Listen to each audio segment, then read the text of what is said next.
Hey guys, Pedro here to tell you about the latest from Ear of the Cobra, self-titled Ear of the Cobra, out February 28th on Prophecy Productions. The record has 8 tracks, 41 minutes in length, and this is the band's third full-length studio album. They are an American sludge doom duo. As far as the design of this record is concerned, I actually felt like the album had a lot to gain by how it was put together. With the same songs in a different order, I don't feel like the experience would be the same as it is now. This is an album that starts off with a lot of consistency. Overall, the album is very consistent. The overall tonality of the record doesn't change. It's very linear in its motions and what it offers to the album itself. But as you progress throughout the record, as you reach the second half and the tail end of the second half of the album, you start to see songs like The Darkness or even Prayer that closes off the record, infusing very unique characteristics into this record and what this record had to offer up until that point. Now, obviously, putting these songs on the tail end makes sense for at least 2 reasons that I can think of. One is that you don't want to break the album too quickly at the beginning. You want to create that consistency and then infuse some diversity at a time that is needed so that the album doesn't become repetitive, redundant, or even predictable. You could also say that placing these songs at the end allows for the listener to navigate through this record feeling like there are some ebbs and flows, and then exactly at the right times being infused with songs that perhaps would be very jarring in the early stages of the record, but now with everything that you've learned up until that point, you're able to digest them and understand them a lot better in the overall context of the album. I think both are true in this specific case. The album has a lot to gain by how it's designed. I think it improves not only the quality of the individual songs, but the overall quality that the experience of this record gives. As far as the sound on this album goes, this is a very sludgy, doomy record. It has great production that really enhances these 2 aspects of the band's sound. The key aspect of this record is the ability to create an album that has as much of one as it has of the other. This album is super sludgy. You feel it in the tone, in the sound, in the production, really pushing that specific element to the top. It's always there, and it's there in every single song. Some songs more dominant than others, but it's there consistently from top to bottom. You could even say that it is the spinal cord of this record. The doomy experience of the album, to me, is the one that becomes a little bit more volatile, becomes a little bit more dynamic, and this is where they're able to create a lot more ebbs and flows. It's a lot easier to mold that aspect of their sound than it is to mold the sludgier experience that the record brings forward. When it comes to the doomy side of the album, the lyrical content plays an important role in it. The 2 are tied in together. This feels like a very personal and intense record from that standpoint. But it's one of those records that regardless of who's listening to it, you can connect to the lyrics, you can connect to that experience, and feel like this album was written for you. That is an incredible quality that you can give to any album. Create something that's personal to you, but at the same time create it in a way that can be personal to everyone that listens to it. The doomier side of this record also creates a lot of melody, creates a more melodic experience, and you're going to see that not just impacting the sound, but you're going to see that impacting the vibe, therefore the atmosphere, but also be represented in the vocal performance. Moments of this record where the doomier experience lasts or becomes predominant, the vocal performance becomes a lot more haunting, it becomes a lot more appealing, it becomes warmer in nature. Dark, but warmer in nature. On the more sludgier aspects of this record, the vocals almost feel as sludgy as the sound is. Not quite to that level, not quite to that point, but you can feel a different sort of agony in the voice. You can feel a sort of different emotion in the voice that you don't get with the more melodic, melancholic pieces of this record. Navigating the 2, like I said earlier, mixing the 2 together is what makes this album what it is. A record that has this ability to create songs that feel heavy, sound harsh, but at the same time still impacting them with a ton of emotion a ton of experience, a ton of texture, giving a lot of richness to these songs. One of the main elements outside of the overall sludginess of the sound that I thought was really cool, really impactful, perhaps in a less subtle way, is the overall drum sound. The drums on this record are very heartwarming.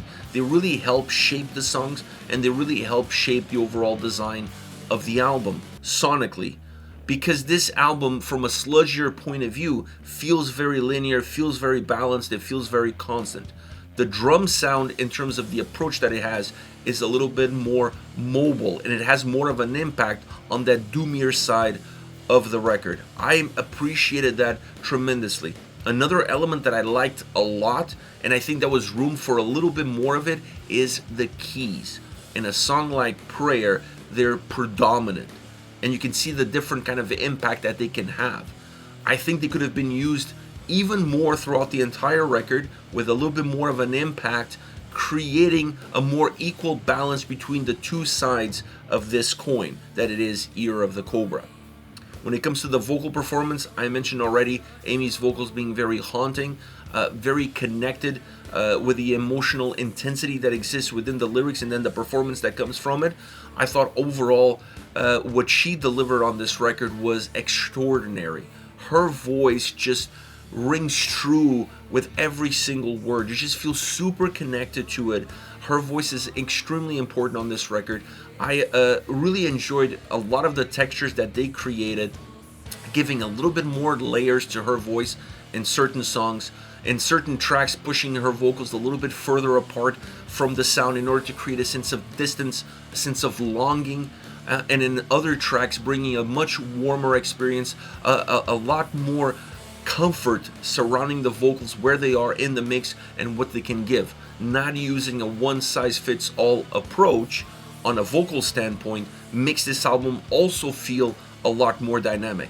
While your ears may be captivated by the commonalities that the sludginess of the record offer, by the linearity that it offers, everything else on this album has a lot of room to move. Vocals being one of them, still staying very consistent in terms of where they're placed and what they're trying to offer, but the nuances, they're not drastically different. The nuances is what gives this album, from a vocal standpoint, a lot of life. An album that is beautiful from top to bottom. The dynamics, the design, the performance, the evolution of the sound from beginning to end really makes this a mesmerizing experience across each and every single track from start to end. As far as favorite songs are concerned, I want to start off with 7 Years. Great guitar sound, sludginess on top of very rock-driven riffs. That is the combination that this track has. The vocals jump off the track, offering a sense of distance. This is one of those songs where the vocal approach in the mix feels like the vocals are a little bit away from where the sound is. This also allows them to create a more explosive chorus. A chorus that has bigger sound, bigger volume, bigger impact as far as the vocals are concerned.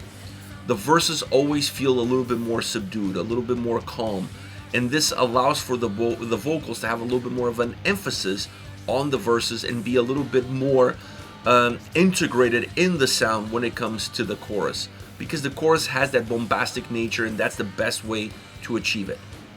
Now, my favorite track on this album is The Darkness. This song really mixes both sludge and doom in perfection. If I had to say, to me, this is a prototypical melancholic doom metal track. It just has a lot of sludge elements in it. And I think that's why it sounds so good. That's why it feels so good.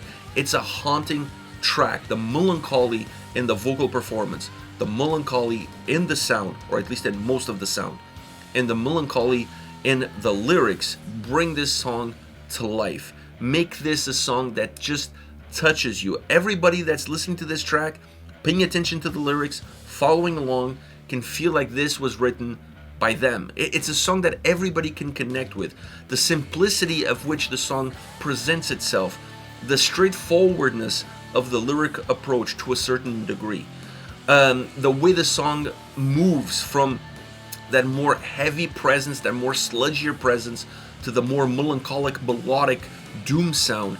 All of this brings this track to a different level. The more melodic chorus, the more open, breathable chorus versus the more suffocating verses allows this track to have an incredible experience from the first to the last note. Now, I want to finish this review with the song that finishes the album, Prayer. This is perhaps the most unique song on the album. It's my second favorite track of the record behind The Darkness. The two of them have a lot in common. They're the most doom-driven songs on this record, by far. I feel like these are two doom tracks, like I said earlier, with sludge elements, not sludge songs with doom elements. The difference is tremendous. The way it sounds, the way it feels, the way it vibrates, the way it offers itself to the audience. These two tracks are very unique from that standpoint. But then Prayer is even more unique than anything else that this record has to offer. Starting off with the keys. The keys on this track are fundamental in order to create this sense of strippedness, this sense of emptiness, this sense of prayer. This song sounds, feels, comes across as a prayer. It has that sort of nature to it. It has that nature in the lyrical content. It has that nature in the vocal approach that pushes that lyrical content forward, and it has that same vibe in the sound that it has. The keys do a tremendous job emphasizing it. You feel like you are in a church. The keys playing and the vocals leading. That is the essence of this track.